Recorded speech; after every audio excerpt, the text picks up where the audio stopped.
بسم اللہ الرحمن الرحیم۔ میرے چینل پر خوش آمدید۔ کہانی کا آغاز کرتے ہیں۔ جبان بادشاہ۔ جبان بادشاہ بوڑھا ہو چلا تھا، لیکن اس کی کوئی اولاد نہ تھی۔ اولاد نہ ہونے کی وجہ سے وہ ہمیشہ اداس رہتا۔ وہ سوچتا تھا کہ میرے مرنے کے بعد میرا تاج و تخت کون سنبھالے گا۔ اس کے اس دکھ سے اس کی ساری رعایا بھی واقف تھی، اور وہ بھی دعا مانگتی تھی کہ خداوند کریم ہمارے بادشاہ کو بیٹی یا بیٹے سے نوازے۔ ایک روز کا ذکر ہے کہ جبان بادشاہ اپنے محل کی اس بالکونی میں بیٹھا ہوا تھا جو باہر کی طرف کھلی تھی، کہ ایک بوڑھا فقیر اس بالکونی کے نیچے آن کھڑا ہوا اور جبان بادشاہ کو مخاطب کر کے بولا، حضور بادشاہ سلامت، سردی بہت پڑ رہی ہے، مجھے کوئی گرم کپڑا عنایت کر دیں۔ جبان بادشاہ اپنے خیالوں میں کھویا ہوا تھا، اس لیے وہ فقیر کی صدا نہ سن سکا۔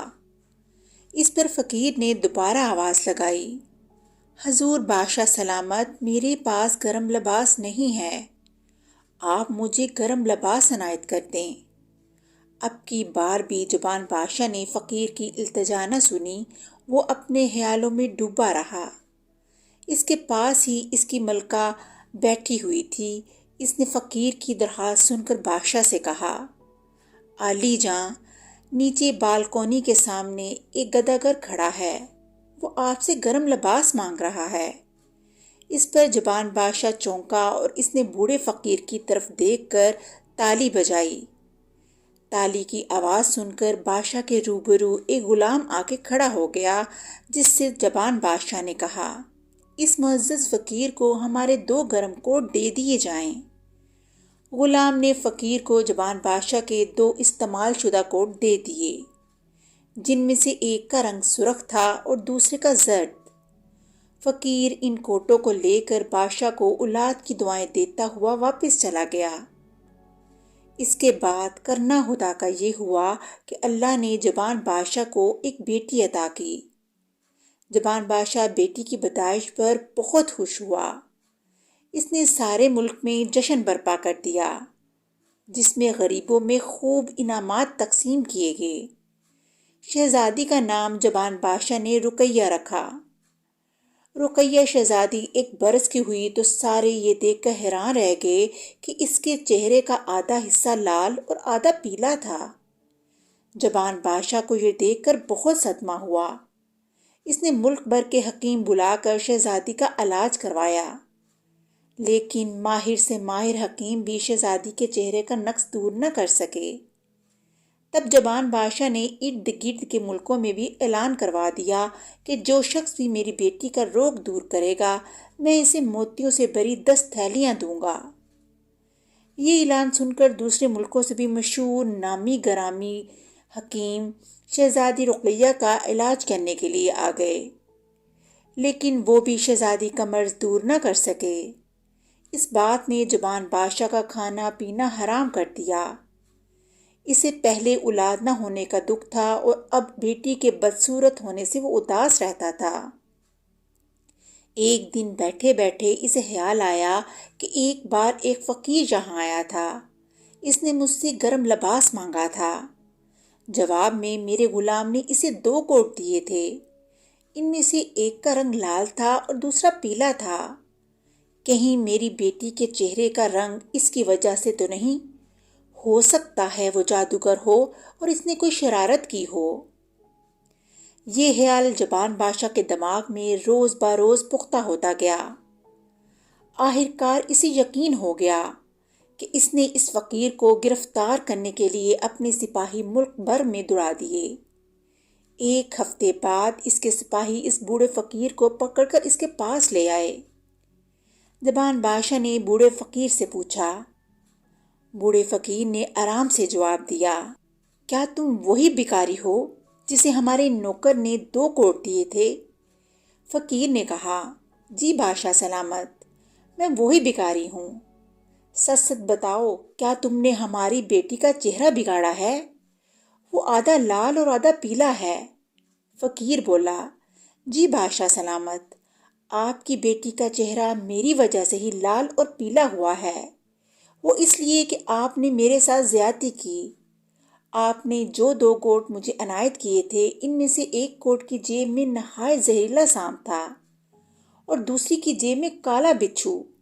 وہ تو میری قسمت اچھی تھی کہ ان کوٹوں کو پہننے سے پہلے میں نے گرم پانی میں ڈال دیا۔ اب آپ خود ہی بتائیں کہ میں نے سچے دل سے اللہ تعالیٰ کے آگے دعا مانگی تھی کہ وہ آپ کو اولاد سے نوازے، لیکن جب آپ کے ظلم کا پتہ چلا تو بد دعا نہ مانگتا تو کیا کرتا؟ جبان بادشاہ اس فقیر کی شکایت سن کر بڑا شرمندہ ہوا۔ اس نے اسی وقت اس غلام کو طلب کیا جس نے وہ کوٹ اس فقیر کو دیے تھے، اور اسے ڈانٹ پلائی کہ کوٹ دینے سے پہلے اچھی طرح دیکھ لینا چاہیے تھا۔ پھر جبان بادشاہ نے فقیر سے معافی مانگ کر التجا کی کہ میری غلطی معاف کر دیں اور میری بیٹی کو صحیح کر دیں۔ فقیر نے جواب دیا، بادشاہ سلامت، شہزادی رقیہ کا چہرہ اب میں ٹھیک نہیں کر سکتا، بلکہ اس کا چہرہ تبھی ٹھیک ہوگا جب آپ پہاڑ کے اوپر واقع چشمے کے پانی کے ساتھ اس کا چہرہ دھوئیں گے، اور اس کے لیے ضروری ہے کہ آپ اکیلے ہی شہزادی رقیہ کو لے کر اس پہاڑ پر جائیں۔ راستے میں آپ کو بے شمار تکالیف اور سختیاں برداشت کرنا پڑیں گی، مگر آپ کا کام ہے کہ آپ ہمت نہ ہاریں اور آگے بڑھتے چلے جائیں۔ بادشاہ نے فقیر کے منہ سے شہزادی رقیہ کا علاج سنا تو اسی وقت پہاڑ پر جانے کی تیاری شروع کر دی۔ جب سب تیاری مکمل ہو گئی تو اگلے دن وہ پہاڑ کی سمت روانہ ہو گیا۔ شہزادی رقیہ کو پلانے کے لیے اس نے بہت سا دودھ اپنے ساتھ لے لیا۔ 2 دن اور 2 راتیں لگاتار سفر کرنے کے بعد جو ہی وہ پہاڑ کی حدود میں داخل ہوا، اس پر گدھوں نے حملہ کر دیا۔ سفید اور کالے رنگ کے ڈھیر سارے گدھ بار بار اس پر حملہ کر رہے تھے۔ جبان بادشاہ ان کے حملوں سے بچنے کی حالت تلوار گھماتا تو وہ اوپر آسمان کی طرف اڑ جاتے، مگر تھوڑی دیر بعد دوبارہ بھیانک آوازیں نکالتے ہوئے اس پر حملہ کر دیتے۔ ان گدھوں نے بہت دور تک جبان بادشاہ کو لہولہان کرنے کی کوشش کی۔ جبان بادشاہ جہاں ان گدھوں سے خود کو بچا رہا تھا، وہاں شہزادی رقیہ کو بھی بچا رہا تھا۔ شہزادی رقیہ گھوڑے پر اس کے آگے ایک لوہے کے بنے ہوئے پنگوڑے میں لیٹی ہوئی تھی اور گھوڑے کی اچھل کود کی وجہ سے گھبرا کر زاروں قطار رو رہی تھی۔ جبان بادشاہ کی خدا خدا کر کے گدھوں سے جان چھوٹی تو ایک اور مصیبت اس پر نازل ہو گئی۔